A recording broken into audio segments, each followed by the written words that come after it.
Hello, hello. Welcome to Oye Dimelo Cinema Club. My name is Dino, and I'll be your host for today's review. With me, I have some fellow cinemian. We have El Profesor. We have JP. We have Jason Eccles. All right. And so today I picked the movie Bardo. And it's actually the full title is Bardo, Falsa Crónica de unas cuantas verdades, or Bardo, False Chronicle of a Handful of Truth. And it's Alejandro Iñárritu. Now, I have to be completely honest, guys. I knew it was Iñárritu, but I thought it was a completely different movie when I picked this movie. Hmm. So I completely had no idea what I was making everybody watch. So I just wanted to put that out there. So let's just go ahead and jump into initial thoughts. And to get us started, I'll have Jason, since I believe he will let us know. Okay, well, thank you. So, right off the rip, I was not able to finish this whole movie, which is an complete embarrassment to myself, my family, and the cinema club. I got about an hour into this thing. I knew who directed it just by watching it. Like, I didn't even like know it was Integral 2's movie. I just like knew. You know what I mean? And mostly because of like the long tracking shots. I'm like, oh, I know who this is. So that's when a director has a presence like that, that's pretty powerful stuff. Because not that many people can do these long orchestrated tracking shots like that. First impression after an hour being into the movie is that I like it. It's surreal. Um, it's a lot to digest and take in. I can only imagine where this movie is going to take me. But you guys speak freely. You're not ruining anything. I failed the assignment. I'm going to finish this movie, before the night is over. So you guys go ahead and do your thing. And I love to hear what you guys say about this film. Nice. All right. Just JP, get up on here. Oh, I'll start with my first impression with Michaela's first impression. They really, really liked this movie. The entire time they were like absolutely in love with it. They loved the cinematography and just the choices of like each segment having its own like work of art, which is crazy because like I'm sure if they were to have been more familiar with this guy's work, I think they would have gotten a greater appreciation of it because I know that there's a lot of things that he uses from other stuff from his past. Like I think a lot of the same similar shots from Birdman and all his other works is kind of in this movie. Like it's his movie. Um, so my first impression. So there's this scene where our main guy is having a conversation with a former colleague of his, Luis, where Luis just tears a new asshole into this guy, calls him a piece of shit, pretentious. He starts critiquing scenes that we have seen in the movie already and scenes that we will see later on, and just like handing his ass over to him just mercilessly. I knew I was in deep trouble when I was kind of siding with him. So in short, I don't know if I liked the movie. I know I didn't hate it. I know I definitely didn't hate it. But I don't know if I liked it. It was for me a tad too long. Okay, not a tad too long. It was, in my opinion, it was definitely too long. And I guess because I try to keep that mentality of like, oh, like like each scene is its own thing, and like try to keep track. I kept getting lost. I was so unfocused, and I couldn't tell if it was me or the film. So unfortunately, I wasn't a huge fan. I'll admit it's pretty good art. There's a lot of great shots and pretty darn good moments that I was actually very emotionally invested in. But as a whole, as the movie as a whole, I can't say that I liked it. Okay, okay. All right, let's jump on to El Profesor. Dude, I was gonna tell you I knew you were gonna. I thought you were gonna hate it, JP, and it's because There was no linear anything in this movie. There was no point A to B, and I'm like, I know JP loves linear, and there was none of that. It was the antithesis of that. So for me, when I went into this, I was like, I had no idea. The name rings of like a kids movie, like cartoonish animated Bardo, right? Like Dumbo, like has that feel to me. And I had no idea what this movie is about. I saw the cover and then I was like, it's not about that. And then once I got into it, I did not know the director of this movie was who it was. I had not previously. And then when it popped up on screen, I'm like, I know he's done some stuff. And I remember Birdman and I saw Revenant. I think those are the only two I've ever seen of his. But in the end, for me, this movie is, it was like 3.5 hours long. And I know the runtime's like 2 hours, 39 minutes. The reason was I would have to stop every once in a while to go back and look at the visual because I was reading it the whole time. So as not a native Spanish speaker, you're spending a lot of time, there's not a ton of dialogue. They definitely go through scenes where there's long parts without, but to really appreciate the cinematography, you also have to be looking at the screen. And I feel like I lost something there. And also, if you tried to watch, I was trying to think of a movie I could compare it to, but as a non-native Spanish speaker in a movie that's super surreal, imagine if you only spoke Spanish and you tried to watch Eternal Sunshine of the Spotless Mind. So you're like reading it the whole time. I think it would be a totally different experience. So for me, I think if I watched it a second time, knowing what the storyline is now, as it is, I think I would be watching a lot more of the scenes. Okay. Nice. All right. So yeah, my first impression, I thought it was going to be a different movie. I actually thought I had this one mixed up with the latest Antonio Banderas Penelope Cruz movie that they did together, which I haven't seen either. So I don't know why, but was it Puss in Boots? Yeah. Puss in Boots. No. But in my mind, which is great for this movie because it deals with a lot of mind and visuals and what you remember and memories and all this stuff. So I'm like, I just remember the trailer being kind of funky because the trailer of this is just very sporadic shots of what's in the movie that don't line up. And I felt like the one with Antonio Banderas was a similar one, but clearly not at all. So yeah, man, I started watching this right after lunch, and that siesta was starting to hit me, man. And I was struggling at the very beginning, and I was like, oh. And I had to like wake up and even rewind a little bit and like sit up. Because yeah, there isn't a whole lot of dialogue, and then it can be really trippy. I don't know and because of that, I wish I would see this like on a bigger screen because it's filmed with what is it? Not 70 millimeter, but is it 65? Is that the one below that? It's filmed kind of the same way with the Revenant cameras, I think. So that's why the perspective and sort of the look of it, everything is so in a trance almost like. So anyway, so I wish I would have seen it in a bigger screen just to be able to get the full effect of what he was going for.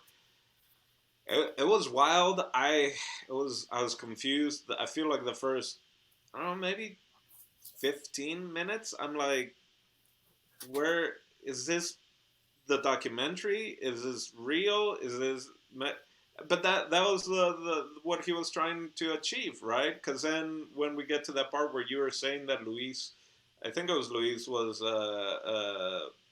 talking about him doing this and then putting himself in his own like documentaries and all this kind of stuff. I'm like, oh, so that was a documentary being filmed, not that he was in the actual. Yeah, so that was just kind of blowing my mind every now and then. I'm still not sure. Exactly, to figure out what. But can we just go with like, talk about like, you're getting yourself into a ride in that first scene of just like, Yeah. I'm like, okay, baby, birth, all right, okay, cool. What? Baby wants to go back in? Oh, okay, all right. Oh, they just shoved the baby back inside. And I was like, huh, well, I wonder what that's saying about society and like where we're at, that babies just want to go back inside. Um, and of course, that's something that comes back. Because, hey, man, I feel like I'm a little traumatized. And the next time I'm getting hot and bothered with ladies, and, we start You're gonna going think about that. down south, I might be like, yeah! And it's not going to be a good thing if, because they talk, and I was like, he must have lost a baby recently, and yeah, so his Iñárritu's film editor is his wife, and they did lose Oh, fuck. a baby. I think after after like a day or of it had been born. So I can see how this is a really powerful movie just for him in what it means. And everything that I looked up also about him was that, it's like people that try to do any sort of biography, or just if you're thinking about history, it's it's not the truth, right? Like anyone that's going to be retelling history or whatever, it's just memories at that. Anyway, so I found that all super interesting. And there was moments where I definitely related. I felt like, oh, he's dealing with, being from another country and then basically living in the U.S. for a bunch of his life and his kids.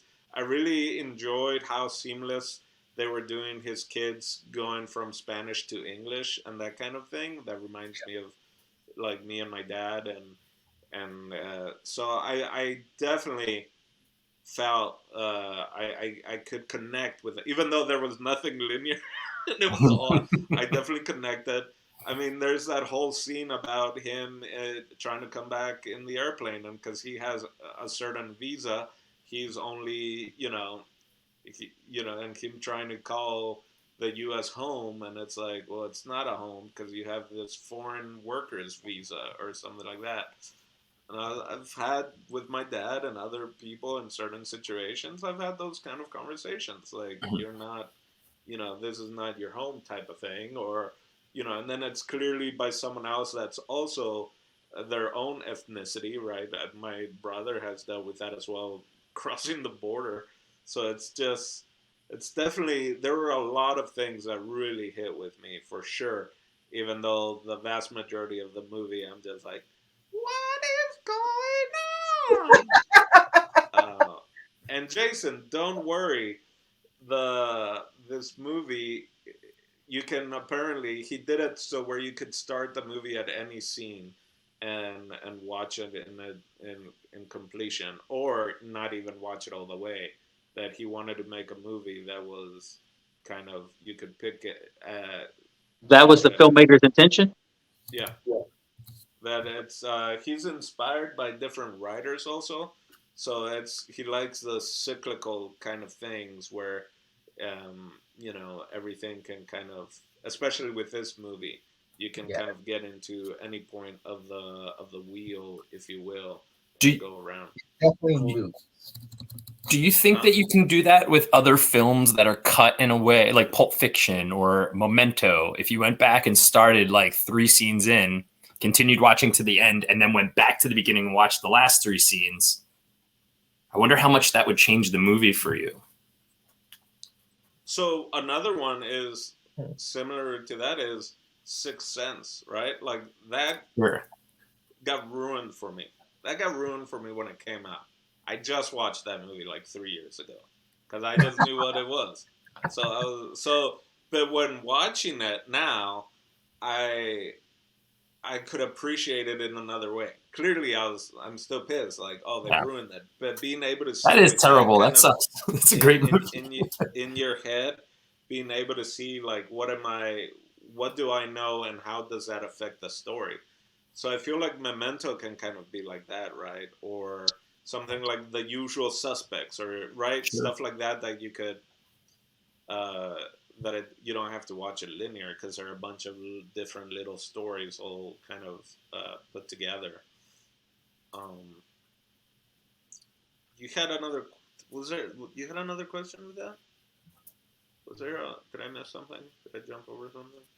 I don't think so. Yeah. Okay. Sorry. So continue. Unless I had a train of thought, and it left me kind of like in the movie. It just they start something, and then it just kind of meshes into something else. Let's. There's so much going on visually, color wise, and setup shots, and interactions, kind of like him and the dad, or in the bathroom scene, right? Like, is there? I'll ask for your if you have a favorite scene or shot in the movie um, that really interaction. It's hard to even like how should I question this because it's No, I think you're pretty spot on. Uh, Asking like because there is so many shots in this movie, and it does make sense that it's a circle because the movie it does go on loop. Like it ends the same way it begins. There's stuff in the beginning that you, if you look, pay attention closely, is in the end. yeah. And for me, my favorite scene, I'm gonna add on with my least favorite scene, and they both come up in both the beginning and the end, which is well, my favorite shot is the jumping shot because that's for me. I can relate to that in a dream. Like that seems very much a dream, and this movie feels like that, a fucking fever dream. But the scenes I want to talk about that are both my least and favorite ones have to do with the baby. I really did not like our introduction to Mateo, baby Mateo, in the beginning. The CGI was weird. Definitely not as bad as the fucking Twilight baby. I'll say that much. Definitely not as bad, but it's out there. And I did not expect to actually feel for that little embryonic son of a bitch by the end of the movie. When spoiler alert, basically the baby was unfortunately kind of like it was a stillborn situation where baby lived for only 30 hours and the baby died, and they kept its remains in an egg, but you only see the baby in its weird ethereal form as what it was at birth, a fucking baby. And near the end of the movie, they release the baby into the water, and it was so. I did not expect to really like that scene and to have it struck a chord. You see this little CGI son of a bitch in the palm of his mother's hands, and he's hugging the pinky, hugging the thumb, and then as Dino did, fucking sea turtles it into the ocean. Fucking baby sea turtles it into the ocean, and I shouldn't have liked that. I really shouldn't have liked that sequence, but yeah, I did. And then for the reveal that it was, you see her dump the rest of the ashes into the water. It's like, oh well, of course the baby wasn't really there. Like it was the remains. But this movie is so like I'm betting this movie all takes place in this asshole's coma before he dies because it's so dreamy. Jason. Spoiler, by the way. My bad. You guys should know this. There's no spoiler. Just do your thing. But yeah, like I should not have liked that sequence, and I'm not gonna lie, I almost teared up, and I did not because I did not want to give Michaela the pleasure of knowing that I enjoyed the movie. You don't give Michaela pleasure? That's not a good thing. You left out the most important part of that scene right after when they walk out and the umbilical cord, which is like 500 feet long, is going down the hallway with the bloody stream, and he has to go get the scissors to cut I was like, I was buckling up before this. What the? Like, at that point, I was losing it, man. Yeah. Whoever did the sound design was great because you could just hear the. Like, oh fuck me! I have a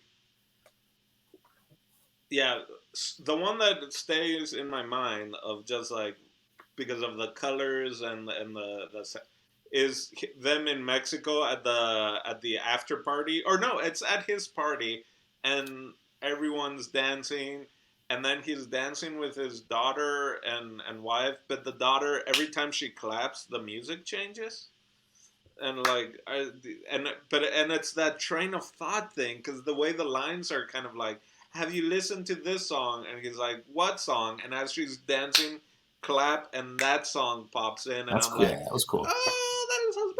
And so like that whole transition of dancing, and I'm like, you know how much like faith you have to have in like the writer and the director of just goofy dancing, and just like the camera is in this here and follow the camera, like, and it'd be so long shots with it. And then I looked it up also, it's like none of that music was added in post. That's music they had there. That's what was they were playing the day of when they were filming it.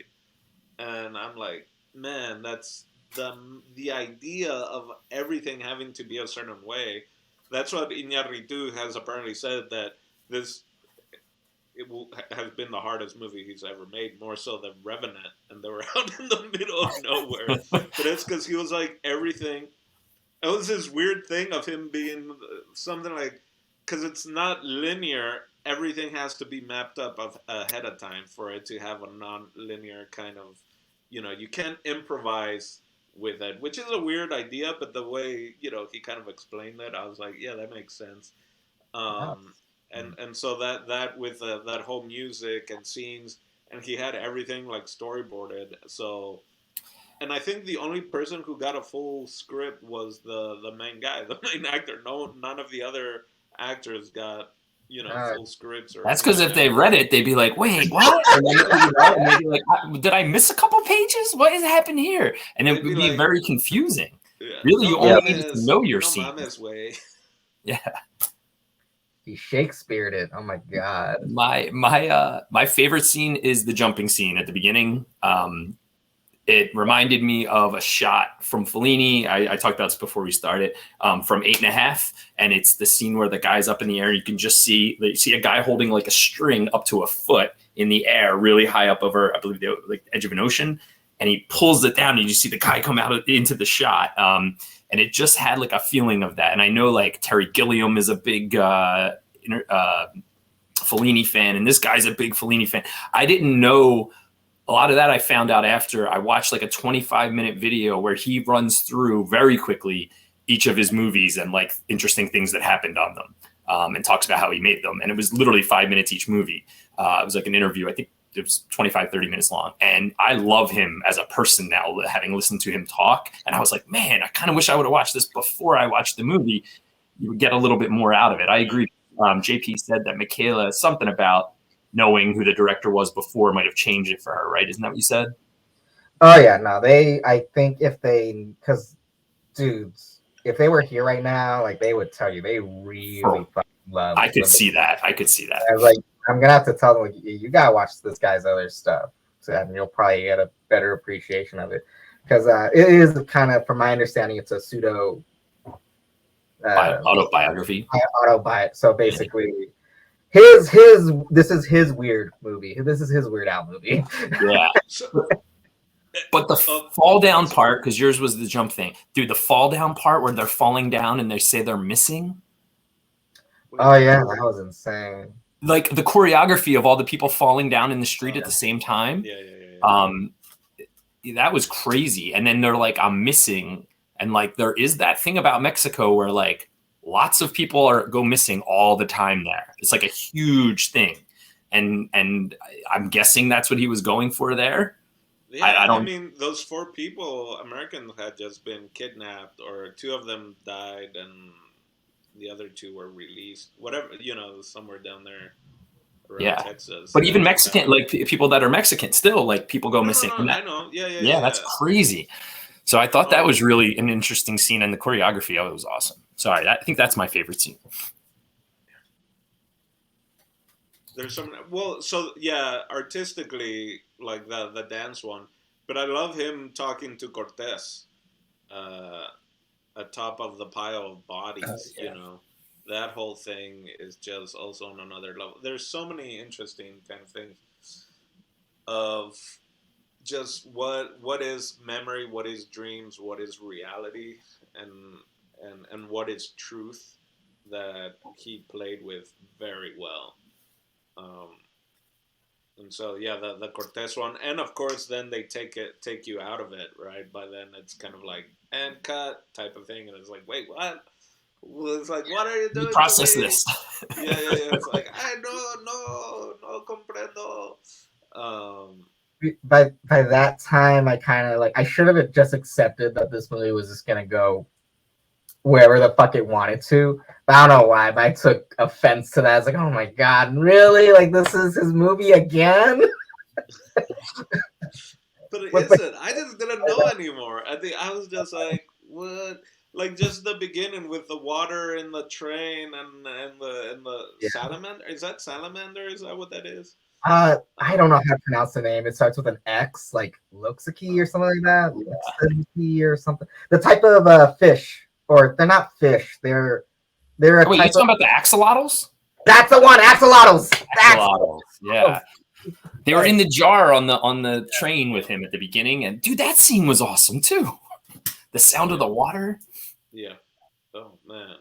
Yeah, I thought that was one of the more impressive scenes I've seen so far visually, Mm-hmm. with all the water on the ground. And I had some ideas what it might mean early on, but I mean, I don't know. So, what do What you do you guys think? think all What? that No. water on the ground meant? Oh, Well. you'll find We out kind of actually. Okay, thought so. what? Oh, like I told Jason, he's gonna find out what the water means because Oh yeah. But I the want to wheel, hear the what I roots. want to hear what he thinks of it first. Okay, go for it. Oh, Yeah. what I think the water on the ground meant? Yeah. Well, because that scene came shortly after the hospital baby scene and salamanders or whatever those little fishies were, I thought ocelot. I thought Axolotls. Dude, I only know axolotl. this because little kids told me what those things were called. I had no idea what I've never You're seen them watching before. this movie with little kids. How? Yeah, no. Or prior to this, I never Sure. heard of it. Well, him with the axolotls, I was thinking like, okay, this has something to do with a woman's water breaking or something with all this stuff on the ground. And then it like transitions into like the house and the scene, and it all at that. I mean, at this point of the film, it seems like it's a bit of a fever dream, and it's just not very connected because he's coming in and out of a dream. That's what I'm thinking as I'm watching it, at least. Um, and I think the axolotls had something to do with a baby being miscarried or something like that. That's what my thinking was.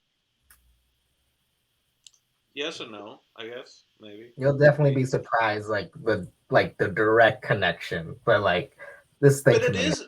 But it isn't. Right? Like that's the whole thing. The way Iñárritu has explained it is that it's something like 32 scenes, something like that, 32 shots, and they're each to be individual, yet beginning and ending with each scene. Each scene can be placed at any moment, and it makes sense. So yeah, the little fishies, it's connected twice. Like the one son talks about he had friends. They were also fish, right? That's the whole connection that trying to bring them from Mexico to the U.S. Yeah. And so the kid had the fish as pets. He said friends, so unless he thinks he tried to smuggle in his friends and they died in the luggage, I'm pretty sure it's just pet fish, and they died, and then the kid like hid the dead fish in the fridge, and all this kind of had a little story, and so that's one way it's connected, and then the second way is we kind of mentioned already that he had a stroke, so it's a combination of what is the reality and what is now in his brain, or if it is connected at all, right? So that's supposed to be part of it. Okay. I feel like he filmed a ton. I feel like this guy does not have any improvising on set whatsoever. I feel like he films everything. I know you were saying it was storyboarded, but like I feel like everything was choreographed. Like from the way people fell into the water, like to the way, you know, all of that stuff. And the scene like where he's walking through the show to get to the show past like the women on the stairs and they're like, you can't come this way. Like all of that. Yeah. It like painstakingly looks like he chooses a vision and then like tells exactly what it, you know, what he's doing. Yeah, all that stuff felt like Birdman to me. Yeah, Yes. definitely not as crazy as Birdman, but like, well, because Michael Keaton wasn't in his underwear. That's why. Yeah, but like so many very long singular shots in the film that like you could tell, especially like, I'm not gonna lie, it ended up bugging me. The amount of times they wanted to show off the mirror shot, where it's like, oh, there's no camera in the mirror. It's like, stop with the mirrors. Like it was Really? cool. I hated it. Was that a thing? I wasn't. That's what you were paying attention. I was so like, what? They do it a lot, where you know they have a shot on a window or a mirror to show that, oh look, there's no camera there. We did some fun cinema magic, and it's cool maybe the first 2 times because you get it as a moviegoer, but for them to do it so much, I thought they were abusing that right. So, but that's in the movie a lot. I was reading the bottom this whole time. I didn't catch any of that. I wasn't focused on that for whatever, you know. It was, and I'm not bilingual, but I know enough like Mexican slang and vernacular. Whereas like some of those subtitles were oversimplified. They did not. Oh yeah. There was a lot of cursing that they decided to leave out in those subtitles. But it's whatever. It's not that big of a deal. That does change the vision of what the guy's trying to create, though, right? You're right. I mean, that would definitely change some things. Yeah, because it kind of makes it more. Like I said, it's simplified. When you could tell, like a lot of people in the movie, they were talking more in like a more casual or kind of like an urban type of vernacular and slang. But you don't get that from the subtitles a lot of the time. Even though like they did decide to keep a few of the words like you know like I think primo and cabron like in the subtitles instead of like translating it to its actual meanings, which was kind of cool because like that's common enough where like folks will get the gist with know what it is. Yeah. Do you guys have kind of, I'll say favorite character, but almost like, because you would, since this movie is so kind of like trippy in that sense, which character would you want to maybe go and branch off for, like maybe see a scene from that character's perspective, or like their own kind of little fever dream sequence? Right. Well, I really like. I don't know if I want to see a scene from, but I really like the scene that he had with his son. And the son, like sons do, I suppose. Like he's calling his dad a hypocrite, you know. And then the wife, kind of like, you know, who's just the fly on the wall. She's just watching the interaction happen, and she like kind of co-signs it, like, yeah, you are a hypocrite because you have this idea of Mexico, but then when like a white person comes along, you defend that idea, and then like when a Mexican person comes along, you fight that idea, and then vice versa. And his son kind of calling him out on the hypocrisies. But then like you also look at it from the dad's perspective, and you're like, yeah, I see why the dad does that, because there's a balance to it. And then the fact that they're both kind of alike. I just thought that was a really well written scene. That scene would win notice in any stage play like ever. Like it's just a well put together scene of a family dynamic at breakfast, you know? Well, I think you'll definitely continue to enjoy the movie because there are other scenes kind of like that as well, with not just him and his son, but then him and his daughter, him and his wife. They all kind of have recurring kind of dealings and struggles, and you know. So yeah, I think you would. Yeah, I think you definitely get the other parts out of the movie going forward. Yeah. What the identity crisis that you're talking about, though, that was evident in the movie, right? That like he must have been going through that clearly, right? Because it's somewhat autobiographical. Like even like he included things like when he and the American guy that he went to meet with walked out into the courtyard and it had like that historical event where they were slaughtered and the guy jumps off the building.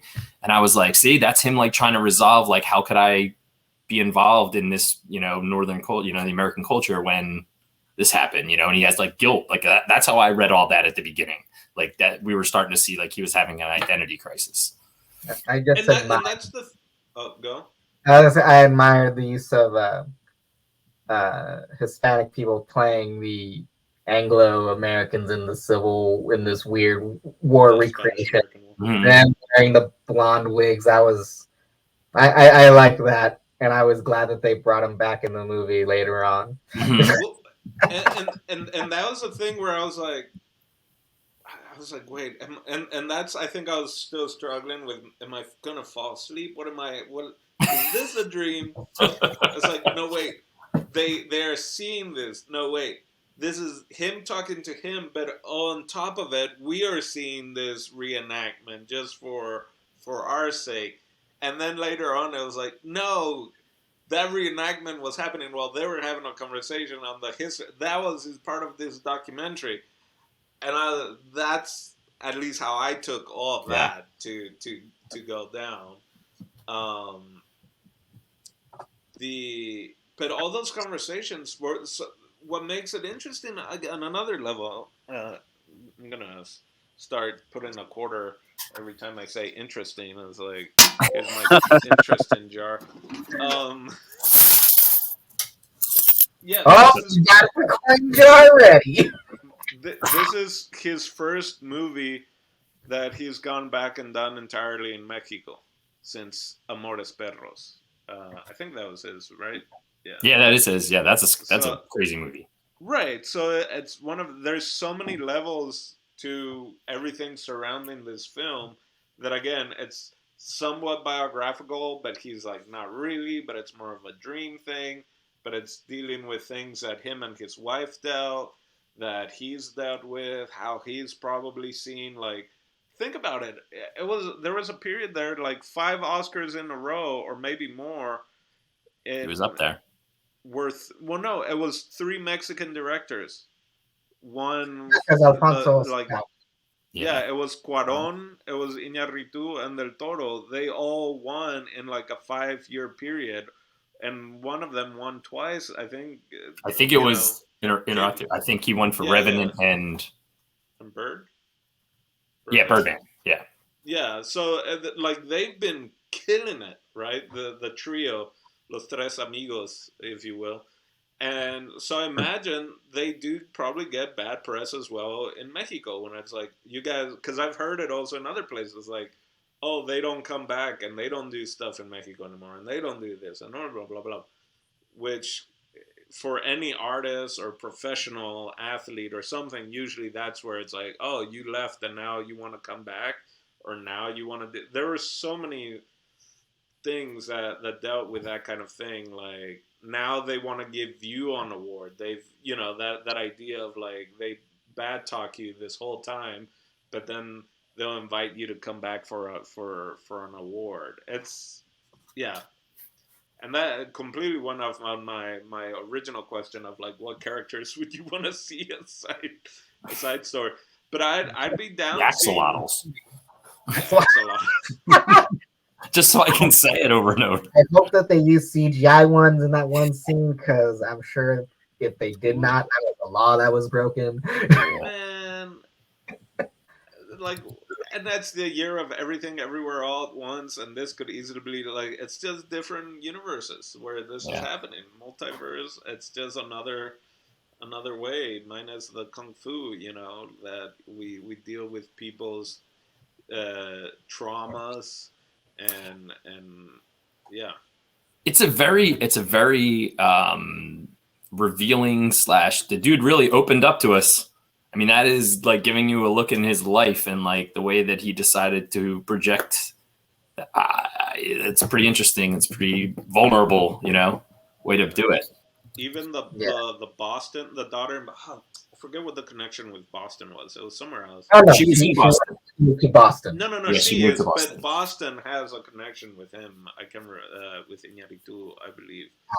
Okay. Outside of it, maybe I was reading a bunch of stuff, but yeah, I would love to maybe see the daughter and Mark, like and or the son, and like just like see a little glimpse of their side, Yeah. even though it's not necessary, but just as interesting, characters of Secondary, just like the clapping and the dancing, like each character had their own color also, so like he was black, the son was yellow, the daughter is green, and the wife was blue, if I'm not mistaken. That's throughout kind of the movie. That's what they're kind of representing. So all that I thought might be a fun thing to see what more of that person's life is. Yeah. And the guy was of like a slight stature too. Did you notice that he's not like compared to the other people that he's standing next to a lot of the time? The son or the dad? The dad, and I felt like that was a thing too because it kind of took away from him being like a traditionally machismo, like strong, bigger guy, and like when he's in the scene with like the guy from America, he's way taller than them when he comes out. When they walk out together, and there's this scene where he's with that dancer and he sits down and she sits down and she looks taller than him. Remember the one she talks to him for a minute and then she turns around and walks out? Yeah. Go ahead. Yeah, I didn't want to get. I was just gonna say there's an interaction with his dad that then changes and he becomes a little boy size with a giant head.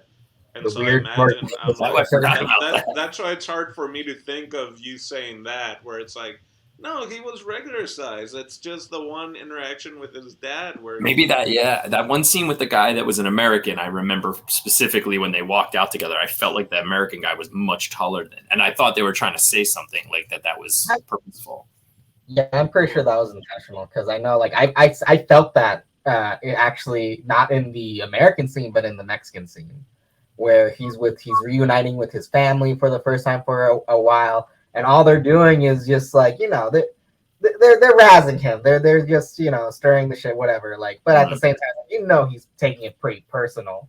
And a lot of them, they tower over him. And when they hug him, it's not like it's a bear hug. It's like, oh my gosh, just being engulfed and kind of suffocated by his family in like both the physical and verbal sense. But no, the shot with him and his dad was pretty dope. But I could not help but think of the George Lopez show when they would cut to flashbacks of him and as a kid with his big ass head. Is like I couldn't help but think that it was great. It was seamless when they shot it in the movie, but I couldn't help but think that.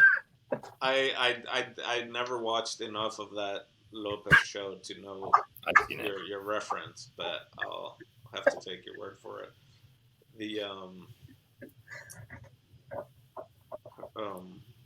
This just also made me think a little bit of Cinema Paradiso, right?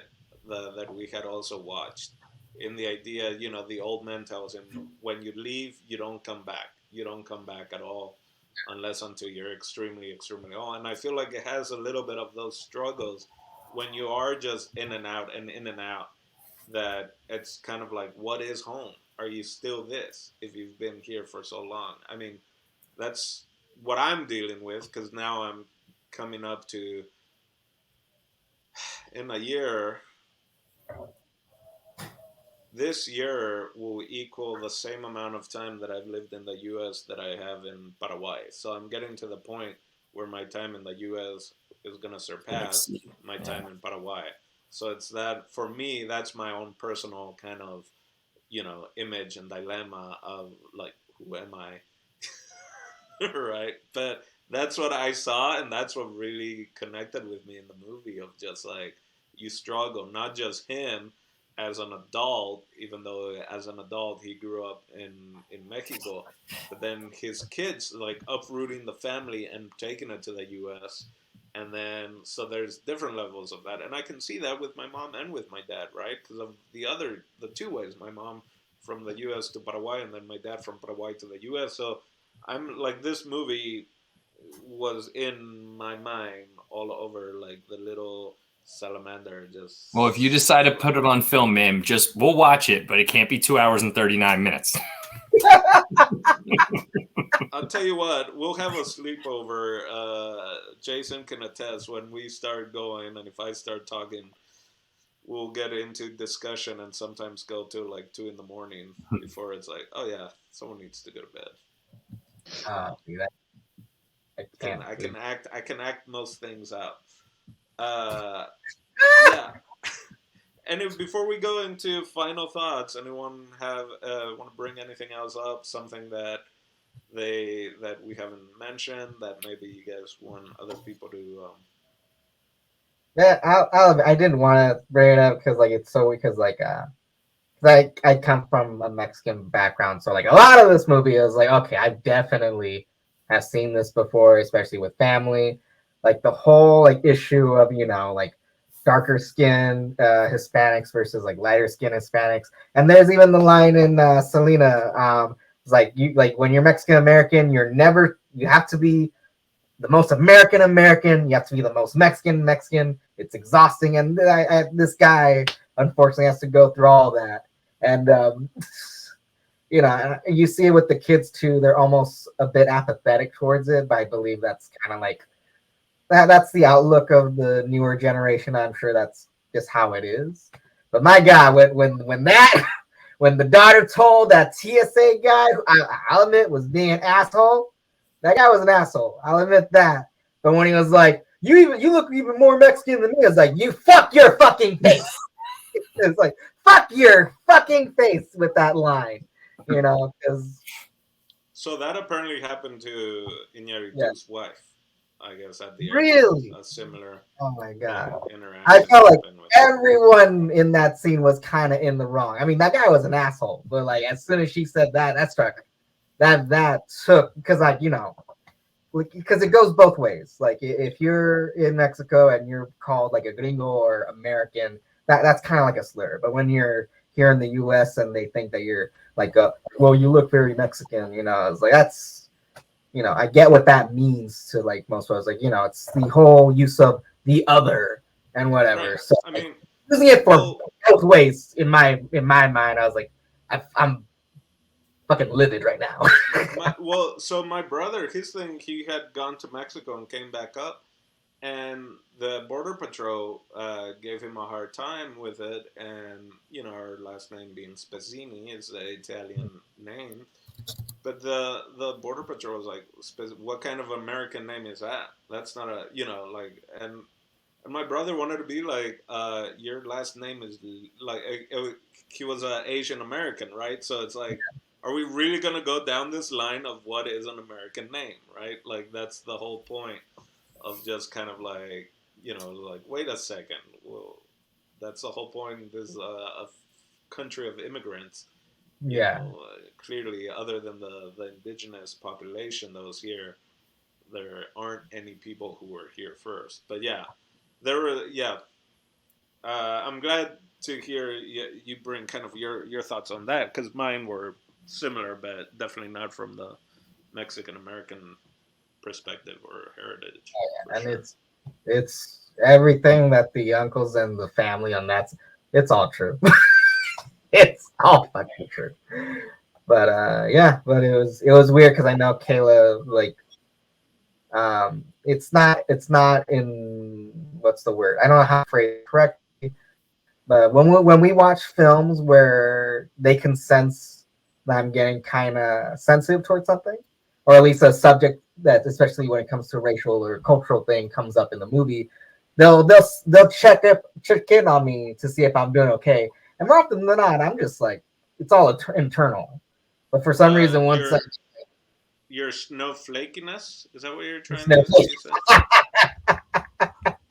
No, I keep it inside like a fucking man. I keep it on. So but like when they check me, sometimes I take it the wrong way. Is like I'm fucking okay. Like Jesus Christ, I'm watching the movie. I don't care if that guy was called a spick 3 times. Yeah. Because it's a movie. It's a movie. But like I get it. I feel you for sure. Yeah, and I wasn't even thinking about it that way either. Of that interaction, because that felt like one of the more real interactions was that whole Yeah, TSA thing. Like I was like, did we just get into a serious movie? Like, right. And is the movie? I was like, is the movie just now starting?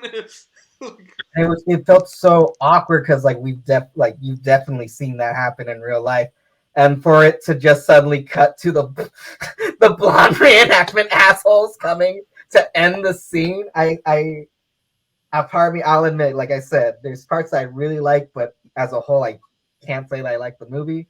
But that scene, I couldn't help but like admire. Like, yes, you know what? There is no better way to end that than to just have them be taken away by these reenactment actors.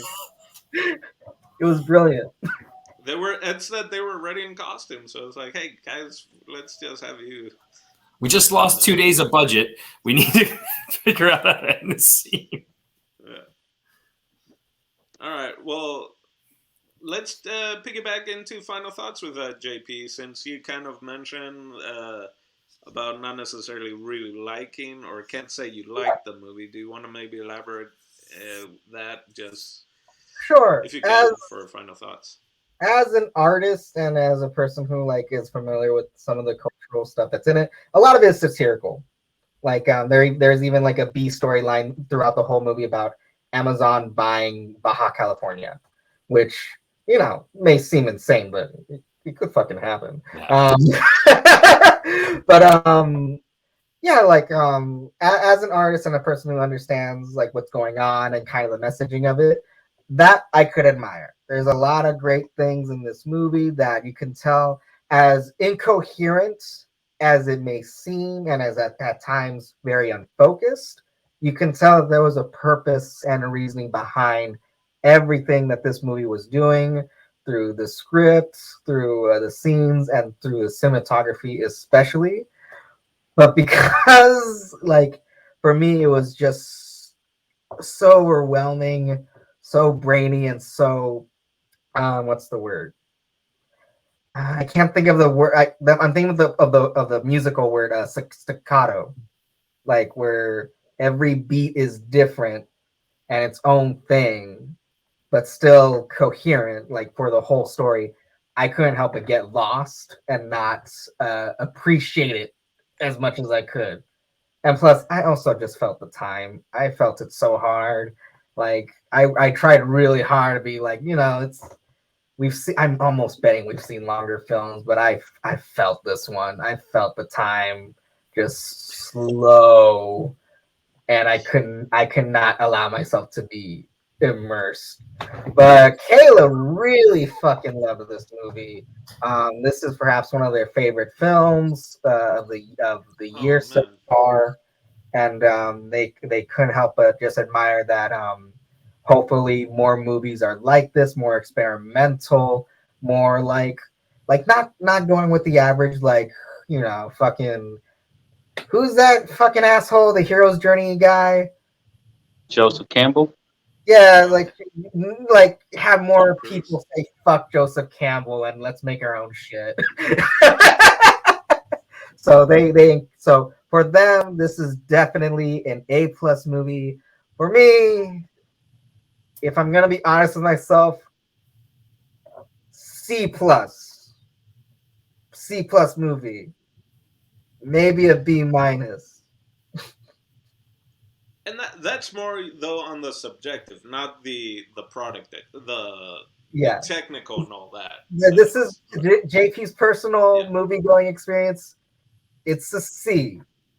But if I'm going to admit like what I admire from the film, it's definitely worth a watch, and I would definitely recommend it to any person who is just really into filmmaking, cinematography. Like if you like this guy's work before, you're definitely gonna like this movie. And like if you admire the craziness of everything, everywhere, all at once, I'm sure you'll be chill with how nutso this movie can get to. Yeah. All right. I'll jump in on that. I'll piggy on that. Yeah, didn't know. I picked this movie and I had no idea what we're getting into. and it's one that I would definitely I'd recommend to people, especially if like Iñárritu comes up or other films that I think are equal kind of thing, or like. But I think filmmakers, this is one where I can see how this is a recent movie, but how Magnolia became this kind of like film school kind of must watch type of film, and everyone reviews it and all that. I think this is going to be up there with, kind of like a more in-depth film study of technique and storytelling as as a modern example of that, because there's just so many. Every time when I was about to be like, man, what am I watching, or like how something would happen, and I'd be like, oh wow, okay, and then I'd question that for like 10, 15 minutes, and I'd be like, wait, what am I? And then something new would pop up, like, okay, I've I've have a completely different thought of what this. Oh, again, a new thing. It just kept kind of blowing my mind over and over, and I would probably rewatch this if it's in a movie theater, and if it's gonna hopefully be a film print, then I would definitely want to have that experience. If other people are wanting to watch it, I'd be like, yes, it's a movie I would rewatch if other people haven't seen it and they want to like to see it. Then I'd be like, okay, but for me to just sit down and watch it again, I probably wouldn't. But I'm definitely okay with sitting down with other people and watching it. Hopefully not tomorrow, but eventually. For sure. El I also want profesor? to. I just Huh? want Oh like yeah. just want to say really quick, since you brought up Magnolia. Literally halfway through the movie, Kayla turned to me and they were like it literally like they were offended by it. She was like, this is what Magnolia should have been.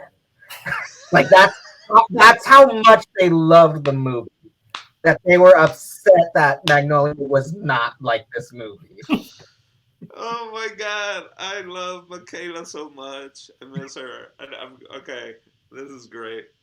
Because I was thinking that I was like, this is going hardcore and just taking it to the other level of like you want nothing to be connected, yet everything is connected. This is how to do it. All right, Professor, final thoughts? Yeah, for me, this is a movie that I would suggest if someone said, I'm going to go watch that movie, I would say you should watch a couple of Inarritu's movies prior to watching this one, because I think you'll appreciate it more, which we had talked about earlier. I think that is really true. I wish I would have known going in. I didn't look up who the director was, and I watched it. Again, I thought this was way different than what it was going to be. I think that it's a good movie. I think definitely I would not suggest it to like people who are regular movie watchers, like guys that go watch Avengers and all that kind of stuff. And that's their normal, what they go to see in movies. However, anybody, the cinematography is amazing. And that very first scene that we talked about with the jumping, the way that they just make those bushes look like something else. And then they get closer again and up and closer. There was something really like, it's trying to put you in a trippy feel like going into the movie. And I thought that was really cool way to start it off. So I do think there's a ton of cinematography. I don't know that I'd watch it again, especially the length. The length is, 2 hours and 39 minutes. You're really dedicating, RRR, I would watch again. Oh. It did but shave that whole 20 time- minutes off of this movie, though. So, guys, Yeah, let's give him a little credit of being Yeah. able to trim down. trim down a little bit, right? So it does make me interested to see what he would do next. Like, I think that, this was very personal film, clearly, for the director. Right. And then, like, what comes after this? Like, is he going to write a musical? Like, what? Something completely different. But yeah, for me, it was a decent movie. I love the cinematography. I did not, I got lost for a little bit of time. Kind of reminded me of Jacob's Ladder. Do you guys ever see that? I don't think so. It's like a guy in Vietnam who's damaged coming back. It's Tim Robbins is the main character, and he's back from Vietnam, and it's all these trippy things that happen to him based on his experience in Vietnam. And it also is very disjointed at parts like this. So it definitely reminded me of that as well. But in the end, again, I would recommend it to people who really into cinematography and the way shots are framed. Okay. Yeah, and apparently the movie basically starts from because that's a dream that he has a lot, I guess. That Iñárritu of him like Jumping. just and going up and like getting real close to the ground, and then like that's, I guess, a dream that he constantly has. So Jason, how about a mid view thoughts slash what you might expect your final thought might be now that you have heard our final thoughts? So it's hard to have a final thought until I finish the film. It's difficult, man, because I'll be honest with you. Like off the rip, I knew pretty early on that this wasn't going to be my favorite of his films, and I don't know if that stands, but that's how I feel right now, at least. Um, it is very disjointed, very disconnected.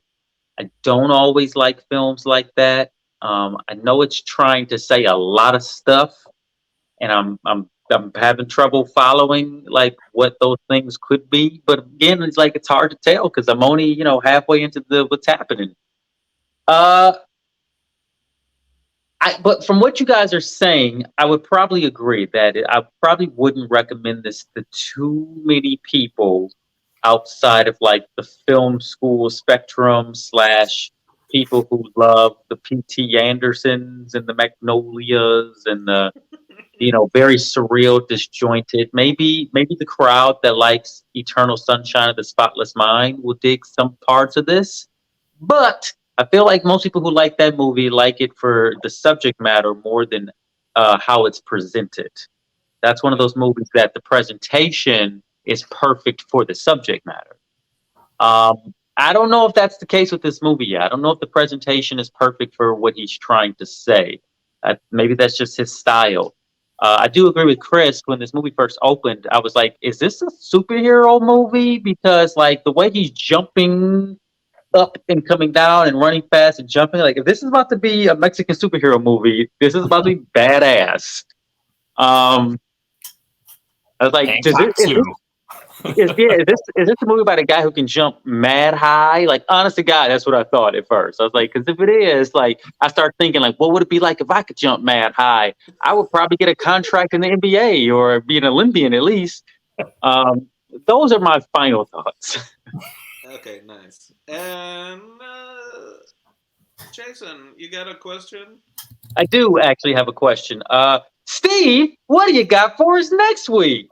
Well, since Steve is not here, I will pass it on to the person whose turn it is, and that will be Professor.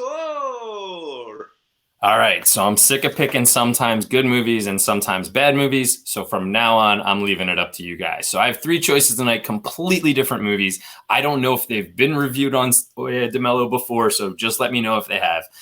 The first one is A Soldier's Story, which is a set in the South. It has a lot of racist elements in it. It was written by someone my brother went to high school with. His father wrote the play that the movie's based on. So it's like one of Denzel's first or earliest movies. It's about a group of military guys, and it's a mystery. Did you say that someone your brother went to college with wrote that? High school. Wrote the High play. school, wow. Yeah. The play is actually touring right now. Is it? Yeah, the Broadway show is touring right now. So the guy that he went to high school with, that guy's dad wrote the play. Wow. The original play, yeah. Number 2 is Cube. I don't know if you guys have ever reviewed that before, the sci-fi movie. I don't know if you've ever seen it before. That's an interesting one. And then I've never seen this, but I've heard a ton about it. I'm not going to pronounce it correctly. Rashomon? Is that how you say that? Yeah. Have you guys seen that? Yep. Okay. So I don't know. You didn't review it, so I don't think, right? Nope. I'll go with any one of the 3, man. So I'm leaving it up to you guys. That way I'm not in trouble next week. Oh, jeez. Rashomon, is that a 50s movie? Yeah. It's Rashomon is from the 50s, foreign film, Japanese. Yeah. Oh, it's a Akira Kurosawa. It's another Akira Kurosawa. It is Kurosawa. And it's the basis of one of the most famous improv games ever. Okay, so I guess out of the three, the only one that we're kind of familiar with would be the last one, since we have seen a Kurosawa movie. Well, I've seen all three movies actually. So, I've also seen all three. So, do you guys want me to? I'm not. No, that's not how this works. I've seen movies that we've reviewed before. It's not. Okay. Yeah. Shit. Right. So how can I do? Oh, okay. I know. Okay. All right. Do you have a 3-sided coin? No, but I took one out easily. I guess we could do a die and like divide it. I lost my coin, so. JP, why don't you pick? You haven't seen any of them, right? Oh well, I think we should still like. Let's just put it all on you, and next week I'll be like, it was JP's pick. Okay, I have a pick for one of just because I flipped for it. So I'm going to also choose to exercise my civic duty and choose one of the films. Okay, I too will vote. I think I have my okay. choice. So are we gonna do like the 1, 2, and 3 Yes, thing? let's do that. Professor is trying to put it all on JP. Like, JP picked the terrible movie, you guys. All right. Oh, so, 3 terrible movies. We're gonna review one of them. An unbiased opinion. So I guess it makes sense. It's the Electoral College, guys. All right. So go over the names and say what number it was. So number 1 is The Soldier Story. Number 2 is Cube, and number 3 is Rashomon. I think I'm pronouncing that right. Yes. Okay. All right. Want to count us down? Okay. 1, 2, 3. Nobody did it.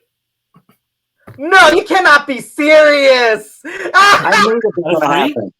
I knew it. Is that a 3? Yeah, it was the third movie. Yeah, so you I knew that was going to happen. You gotta the tiebreaker.